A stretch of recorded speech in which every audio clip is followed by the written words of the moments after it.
صرف ایک جملے کے اندر میں اپنی گفتگو کو ختم کر کے اپنی بات کو آگے بڑھاؤں گا۔ حضرت ابو بکر سے لے کے حضرت عمر تک، حضرت عمر سے علی تک، عثمان تک، عائشہ، حفصہ، امیر معاویہ تک، اگر کسی بھی شخص کو میرا یہ دعویٰ ہے، منبر رسول پہ کھڑا ہو کے چیلنج کرتا ہوں، اگر کسی کو رتی برابر بھی حضرت امیر معاویہ کے جنتی ہونے کے بارے میں شبہ ہے، میں حاضر ہوں، جب تک میں زندہ ہوں میں آپ کو مباہلے کا چیلنج کرتا ہوں کہ ابو بکر سے لے کے امیر معاویہ تک کسی بھی صحابی کے بارے میں میرا چیلنج قبول کرنے کی جرت کرے، میں اس کو مباہلے کا چیلنج کرتا ہوں کہ حضرت امیر معاویہ جنتی ہیں۔ باقی جب مناظرے کی بات، دلائل کی بات آئے گی، حضرت امیر معاویہ کی سیرت کے حوالے سے گفتگو ہوگی، وہاں پہ اپنی بات کو رکھیں گے۔ لیکن یہ اسلوب شریعت محمدیہ کا اسلوب ہے کہ جب دلائل ختم ہو جائیں، اگلا بندہ ضد کے اوپر آ جائے، پھر اس کو کہا جاتا ہے آ جاؤ مباہلے کے میدان میں آ جاؤ اگر تم واقعی سمجھتے ہو۔ اور لوگوں اتنی گندی باتیں، اتنا گندا فلسفہ مرزا جہنمی، قادری، جماعت کے بعد نام نہاد مفکروں نے سوشل میڈیا اس وقت بھرا ہوا ہے۔ حضرت امیر معاویہ کے بارے میں بکواس کرتے ہوئے کہتے ہیں نعوذ باللہ ثم نعوذ باللہ، فیہ باغیہ کا امیر تھا، پورے باغی گروہ کا سپہ سالار تھا، نعوذ باللہ جہنم کی طرف بلانے والا تھا۔ اوے تمہیں شرم نہیں آئی؟ نبی کریم کی حدیث تمہارے سامنے موجود نہیں ہے کہ یہ میرا بیٹا سردار ہے حسن مسلمانوں کے دو عظیم گروہوں میں صلح کرائے گا۔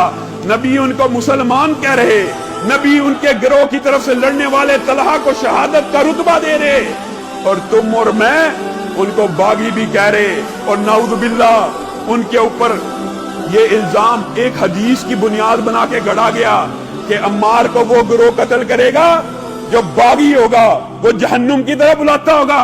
اور لوگوں کیا امیر معاویہ جہنم کی طرف بلانے والے تھے؟ صحابہ کے آپس میں جو اختلافات ہیں، جو مشاجرات ہیں، تابعین اور تبع تابعین کی بات تو دور کیا، صحابہ کے اوپر حملہ کرنا شروع کر دیا۔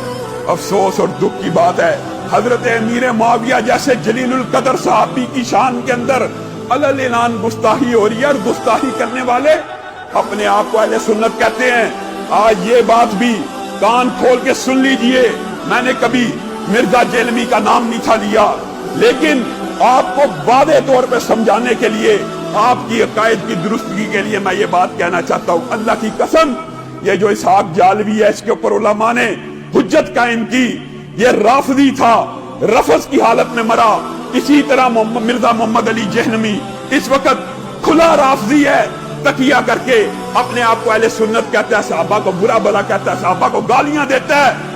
صحابہ کے بارے میں اب اس نے ایک نئی بکواس کی ہے کہ 10 محرم کا جلوس بھی نکالنے چاہیے، ماتم بھی کرنا چاہیے مولا حسین کی وجہ سے۔ یہ ساری کی ساری باتیں ظاہر کرتی ہیں یہ چھپے ہوئے رافضی ہیں۔ اہل سنت کا لبادہ اڑا ہوا ہے۔ اہل سنت وہ ہو ہی نہیں سکتا جو کسی ایک صحابی کے بارے میں بھی بغض رکھے۔ حضرت علی اپنی رات کے بارے میں کتنا عمدہ فرمان رسالت آپ کے اور میرے تک پہنچا چکے ہیں، یہ بات بھی یاد رکھ لیجئے۔ حضرت علی نے کہا ہے جو مجھ سے بغض رکھے گا وہ ایماندار نہیں ہو سکتا، اور یہ حضرت علی اپنی طرف سے نہیں تھے کہہ رہے۔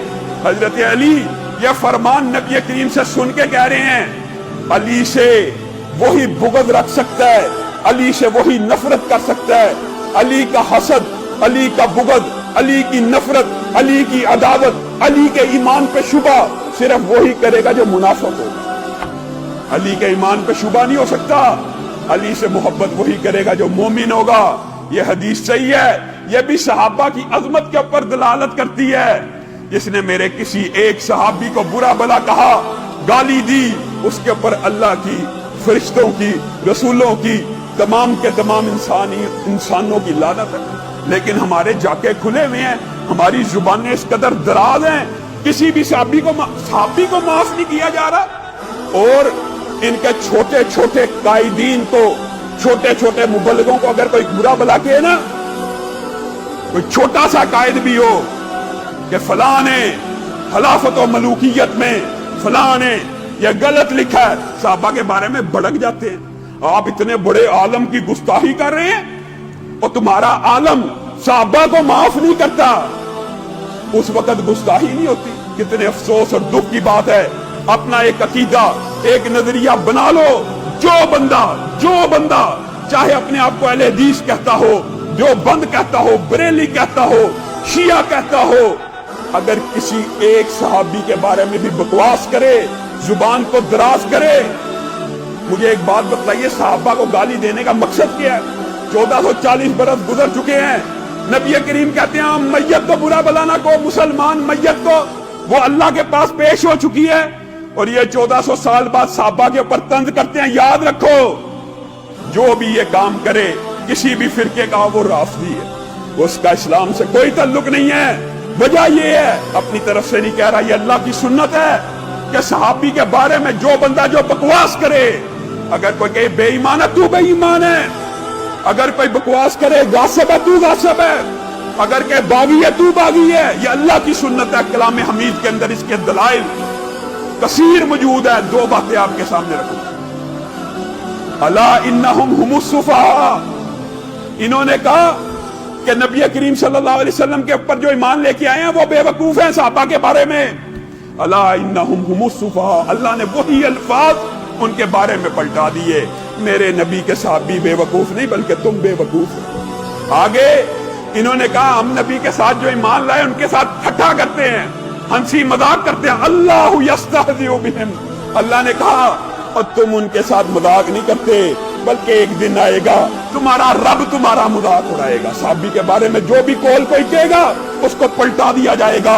یہ آپ نے اپنا عقیدہ بنانا ہے،